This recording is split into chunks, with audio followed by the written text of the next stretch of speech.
तो फ्रेंड्स, साल 2023 जा चुका है, यानी अभी तो ये है, लेकिन ट्रेडिंग के लिहाज से साल 2023 का आखिरी ट्रेडिंग डेज जो है आपने कल शुक्रवार को देखा। और उसके बाद आप देखिए कि पूरे साल की एनालिसिस करने पर आपको क्या मिला। तो आप अगर देखें तो यहां पर आपको दिखता है 2023 में 20% का एक शानदार रिटर्न। एक साल में निफ्टी ने आपको दिया 20%।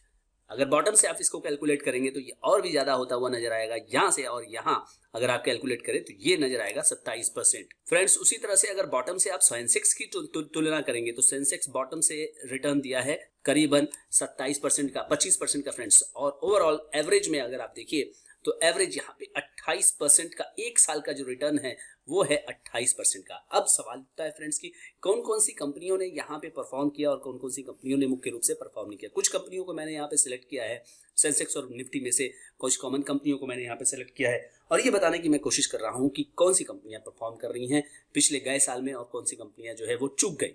तो आइए देखते हैं एक एक करके। तो फ्रेंड्स, टाटा ग्रुप की एक कंपनी है टाटा कंज्यूमर प्रोडक्ट्स लिमिटेड। साल भर में उसने दिया आपको 40% का रिटर्न। एक लार्ज कैप कंपनी के साथ आप बने रहें और वो आपको देती है 40% का रिटर्न, तो ये होता है रेयर, और रेयर ऑफ द रेयरेस्ट यहाँ पर होता हुआ नजर आया। आपको 40% का रिटर्न टाटा कंज्यूमर प्रोडक्ट्स ने दिया पूरे साल।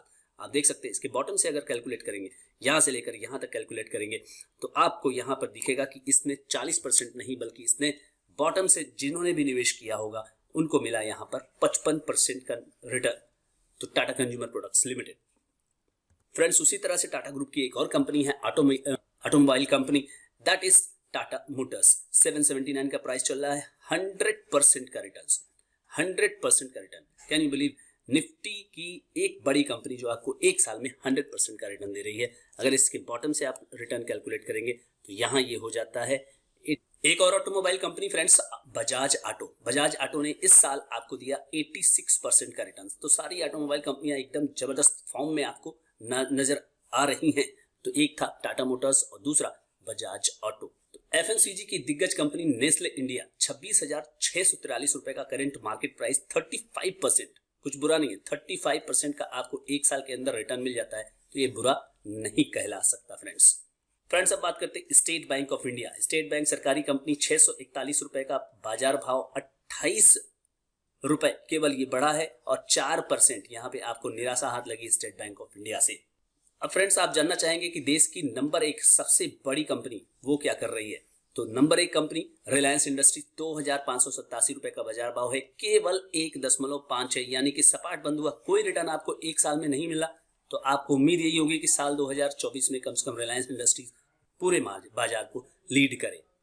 फ्रेंड्स, एफएमसीजी सेक्टर की दूसरी कंपनी है ब्रिटानिया, काफी पुरानी कंपनी, 5,340 रुपए का बाजार भाव, 23% से लेके 24% का यहाँ पर रिटर्न आपको पूरे साल नजर आया। एक और ऑटोमोबाइल कंपनी आइशर मोटर, 28% का रिटर्न देने में सफल रही। थोड़ा धीमा चलता है ये काउंटर, लेकिन इसने भी 28% रिटर्न दिया पूरे साल। अगर बॉटम से इसकी कंपैरिजन करें तो बॉटम से करने पर तो और भी ज्यादा रिटर्न आएगा। ये 45% बॉटम इसका बना था करीब, आप देख सकते हैं, मार्च 28, 2023। फ्रेंड्स, मेटल सेक्टर में भी रिप्रेजेंटेशन देख लेते हैं। 139 का बाजार भाव, टाटा स्टील का है, 23%, 23% का यहाँ पे रिटर्न आपको मिलता हुआ नजर आया गए साल में। बॉटम आप देख सकते हैं यहाँ पे बना था, ये बॉटम भी आपको मार्च में ही बना था। वहां से अगर आप कैलकुलेट करेंगे तो बॉटम से इसने रिटर्न दिया है 36% का। फाइनेंस सेक्टर की दिग्गज कंपनी बजाज फाइनेंस, 7,315 का बाजार भाव पे क्लोजिंग लगाई इस साल, केवल 11%। तो निराशा हाथ लगी निवेशकों को, इतने जबरदस्त बुल रन में भी पार्टिसिपेट नहीं करता हुआ नजर आया ये। एक अन्य एफएमसीजी कंपनी आईटीसी, 462 के बाजार भाव पे क्लोज हुआ ये कंपनी, 40% का रिटर्न आपको देने में सफल रहा। अगर इसके बॉटम की बात करें आप तो ये शुरुआत में ही था, तो उतना ही रिटर्न आपको मिलता हुआ नजर आएगा। फ्रेंड्स, बैंकिंग सेक्टर का एक बैंक, बड़ा बैंक एचडीएफसी बैंक, 1708 रुपए के बाजार भाव पे क्लोज हुआ ये, केवल 5% आपको रिटर्न मिला। यहाँ पे मर्जर हुआ एचडीएफसी और एचडीएफसी बैंक का, वो सारे प्रोसेस में स्टॉक फंसता हुआ नजर आया। प्राइवेट सेक्टर में और एक बैंक आईसीआईसीआई बैंक, 998 पे क्लोजिंग लगाने में सफल हुआ, 12% का रिटर्न केवल यहाँ पे मिला निवेशकों को। तो यहाँ भी थोड़ी निराशा आपको नजर आई है। तो फ्रेंड्स, पूरे साल अगर किसी ने केवल और केवल ईटीएफ ही ले लिया होता, केवल और केवल अगर किसी ने ईटीएफ ले लिया होता तो उसका पैसा हो जाता 20% प्लस। तो कुछ भी दिमाग भी अगर नहीं लगाना है, कोई भी स्टॉक सिलेक्शन नहीं, कुछ नहीं, तो आपका पैसा हो जाता 20% प्लस। तो इस तरह से शानदार रिटर्न देता हुआ निफ्टी आपको नजर आया।